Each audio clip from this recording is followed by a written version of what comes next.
Me llama mucho la atención cómo hacen sus narrativas. Y aquí nadie dijo que si Venezuela y que no sé qué, lo sacaron Morena mismo, pues, ¿no? Entonces lo quieren poner, es que decían que iba a estar un desastre, no fue tanto desastre, ganamos, hay que celebrar. Se ven mal estirando la reflexión, el comentario, para encontrarle tres patas al gato siempre a todo, y por eso es que la oposición no crece, por eso es que no ganan, por eso es que perdieron. Mentira. ¿Dije una mentira? Sí, muchas, por cierto. En salud no es cierto, 50 millones. Muchas mentiras dijiste. En economía no creció menos de... A ver, que termine.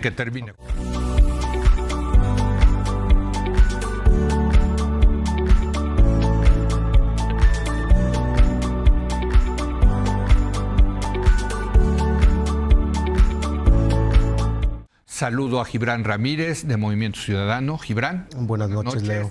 Julieta Ramírez, de Morena. Julieta, muy buenas noches. Saludos. Y Damián Cepeda, del PAN. ¿Cómo estás, Damián? ¿Qué tal? Buenas noches. Y te toca comenzar a ti, 2 minutos y medio. ¿Qué dices? ¿Cuál es tu evaluación del gobierno del presidente López Obrador? Con mucho gusto. Mira, a mí me parece que como todo, tiene cosas positivas y negativas. Me parece un gobierno de claroscuros, pero claramente con más oscuros que claros. Déjame empezar reconociendo algunas cosas que me parecen positivas y creo que hay que decirlas tal cual. Sin duda su gran acierto, el combate a la pobreza, ¿no? Dice Coneval que 5 millones de personas, el último dato publicado, hay otros datos también, sacadas de pobreza, me parece muy bien y creo que eso principalmente tiene que ver con ingreso y marcadamente los programas sociales han ayudado. Yo todo eso se lo pongo en su canasta positiva. Sin embargo, en la canasta negativa, con resultados objetivos, que es como se miden los gobiernos, me parece un gobierno pues bastante mediocre en términos de resultados. Los principales temas que le interesan al ciudadano son, en todas las encuestas, economía, seguridad pública, ¿no? Salud, educación, combate a corrupción. Está reprobado, con diferentes matices. No digo que todo sea una tragedia, pero si tú te vas en términos económicos, es el sexenio con menor crecimiento de los últimos 36 años. Entonces, no veo esos cambios positivos y sí veo un perjuicio para el ciudadano. Yo, si lo pudiera resumir, lo resumiría en una oportunidad perdida del presidente, porque tuvo todo. Julieta Ramírez, 2 minutos y medio. ¿Cuál es tu evaluación del presidente López Obrador? Pues no es por presumir, pero en los últimos 40 años no lograron construir una refinería, no lograron construir un aeropuerto, no lograron construir un tren. No hablamos ya de proyectos regionales porque no hubo un solo proyecto de infraestructura regional y tampoco mucho menos para el sur-sureste. Ahora tenemos proyectos de infraestructura muy positivos para todo el país. Tenemos el AIFA, el aeropuerto de Tulum, la refinería Dos Bocas, la compra de las estaciones eléctricas, la compra de otra refinería. Tenemos caminos artesanales, aeropuertos, trenes, se están rescatando los trenes de pasajeros. En cuanto a la infraestructura social y regional, avanzó muchísimo después de 40 años que no se había hecho absolutamente nada y que había quedado en intentos o bardas y sobreprecios. Luego también tenemos que la política social de por el bien de todos, primero los pobres, es un gran logro que haya tenido resultados. Tenemos más de 9 personas que salieron de la pobreza, 9 millones de personas que salieron de la pobreza según el Banco Mundial. Tenemos también, según el Coneval, 5 millones de personas salieron de la pobreza. Hay menores índices de desigualdad ahora en el país. Ahora, ¿qué deja el legado más importante del presidente López Obrador? Una revolución, una revolución de las conciencias pacífica, en donde ahora nos hereda un pueblo, o heredamos un pueblo sumamente concientizado, donde logramos una transformación social entre todas y todos. Podemos estar satisfechos y orgullosos de que acompañamos al mayor líder de la historia moderna de nuestro país en la transformación de nuestra patria, y las y los mexicanos fuimos parte de ese proceso de transformación. Muy bien. Gibran, ¿cuál es tu evaluación hasta por 2 minutos y medio? Bueno, el liderazgo en América Latina y en el mundo es algo que se dice nada más aquí, ¿no? Es de consumo muy local. La verdad es que no pintamos en América Latina, ni siquiera entre la izquierda latinoamericana, que me ha tocado asistir a diversos foros, que por algunos lados es Lula y Petro y otros personajes, pero casi nunca López Obrador es un referente, y creo que se refleja eso también en el escaso porcentaje de mandatarios que han confirmado su asistencia en la toma de protesta de Claudia Sheinbaum, de todos los que se han convocado. Entonces, primero quiero decir, México ha perdido la noción de su lugar en el mundo. Hay toda una discusión de si esta fue una presidencia histórica. A ver, mira, sin duda yo creo que no lo es en la magnitud que ellos creen. A mí me parece que tienen el ego muy grande para autollamarse, porque nadie los llamó así, cuarta transformación, imagínate. O sea, quererte comparar que la independencia, la reforma, la revolución y yo. Caray, pues bájale 2 rayitas. Yo diría, pues vamos a ver tus datos. O sea, sí, en términos de popularidad, sin duda, completamente. Nada más que cualquier encuesta te dice que la gente eso se lo atribuye a las características personalísimas de él, que le reconocen su perseverancia, su lucha por tantos años, su manera de comunicarse, creen que rompió el modelo. Y, ok, está bien, sí tiene un liderazgo político muy importante, pero para mí los gobiernos son para darle mejor calidad de vida a la gente y eso no pasó. La misma medición de Coneval, que reconozco que dice que salieron de pobreza 5 millones, dice que 7 millones tienen más carencias. Pero ese no es ni siquiera el principal problema. El principal problema es en salud. 1 de cada 4 niños menores de 1 año Pero entonces no te convence de que esta fue una presidencia histórica, no, para que nada. Cambió algo en el país. No sé si para bien o para mal, pero que sí hubo un cambio importante. Como todos. Un antes y un después. No, para nada. Para mí eso me convencería si yo viera una economía creciendo como lo prometió al 6%, como lo logró Chile en algún momento, o al 4% después de que se rajó. Ahorita va a crecer a menos del 1%. Julieta, ¿una presidencia histórica? Por supuesto. Por supuesto. Por supuesto. No hay. Es inevitable. Además claro, mira, sí, así, con mucha con acento convicción. norteño. Claro que sí, pues es que mira, van a querer los opositores o quienes no representen parte de este movimiento estirar el argumento lo más posible para tergiversar la realidad. Pero ¿cuál es la realidad? Quienes hemos visitado las comunidades y quienes hemos recorrido nuestras entidades.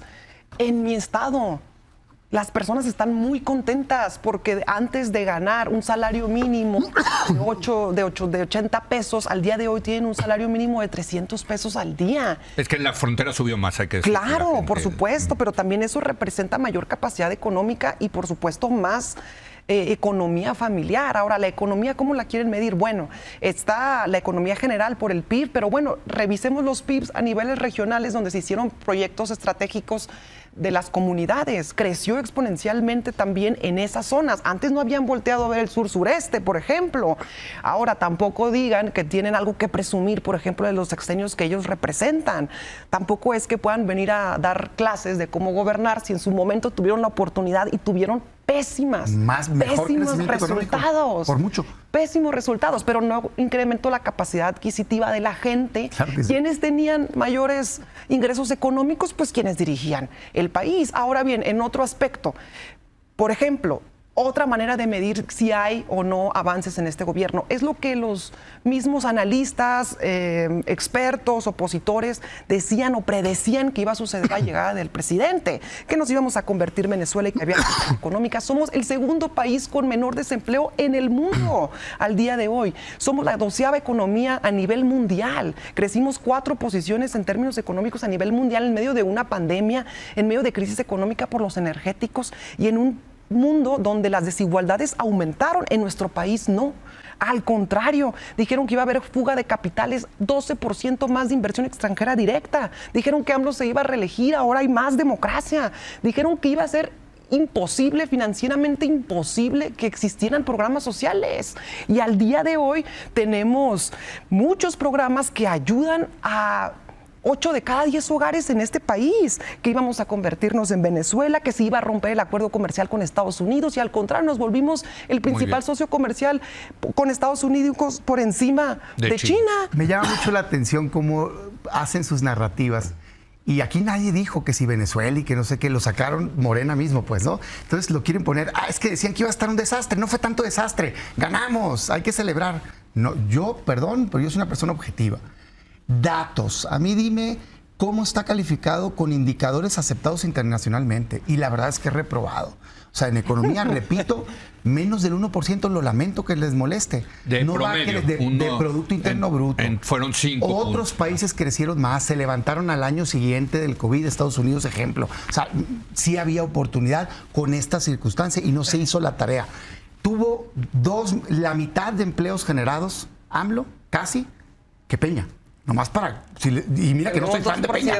No. Tuvo él más de 4 millones. Aquí andas en 2 Estamos y pico. igual que Japón. No, a ver, millones de empleos. Japón. Es un dato duro, perdón, te lo informo. Hay 11.2 personas que están en una de 3 condiciones.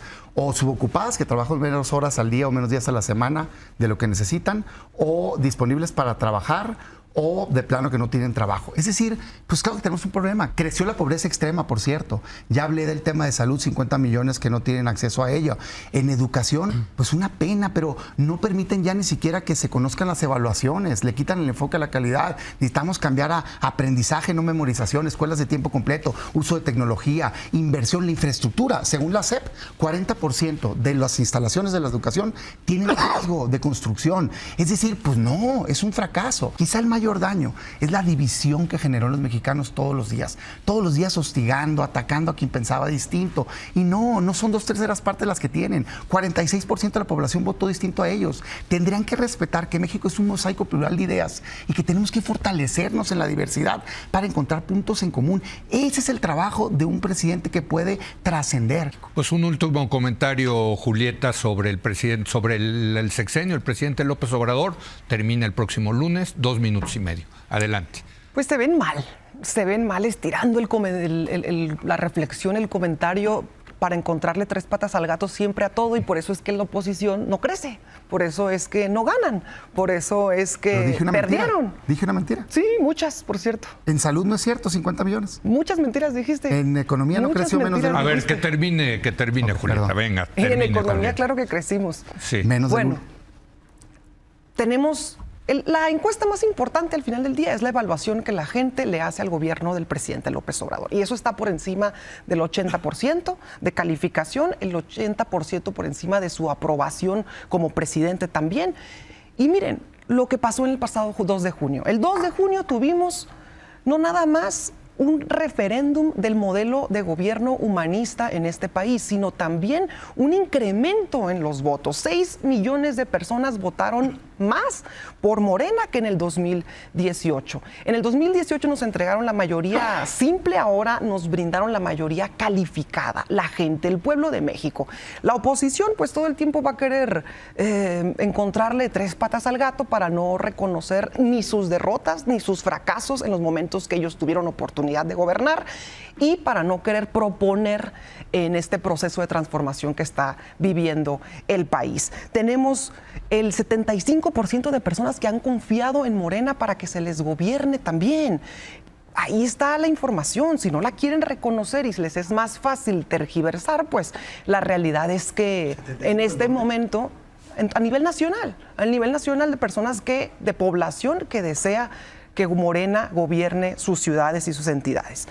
Y bueno, pasaremos a la historia por haber tenido el mejor presidente de la República, por el cariño que también la población le tiene al presidente. Ellos no lo van a entender nunca.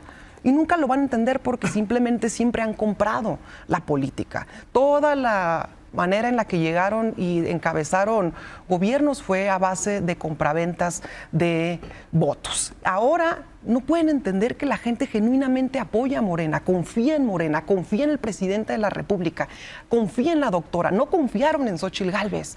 Ellos no lo pueden entender porque hasta ellos mismos también justo dicen que el presidente es honesto, lo saben. Eso transformó al país por completo. Y ahora vendrá la doctora, que será una presidenta enfocada en la educación, en la ciencia, en la cultura. Muy buenos tiempos también nos esperan ahora. El próximo jueves estaremos ya hablando, espero, de Claudia Sheinbaum, que toma posición el martes, y a ver cuáles son las primeras señales que da. Esa será, obvio, el tema obligado de la semana que entra, ¿no?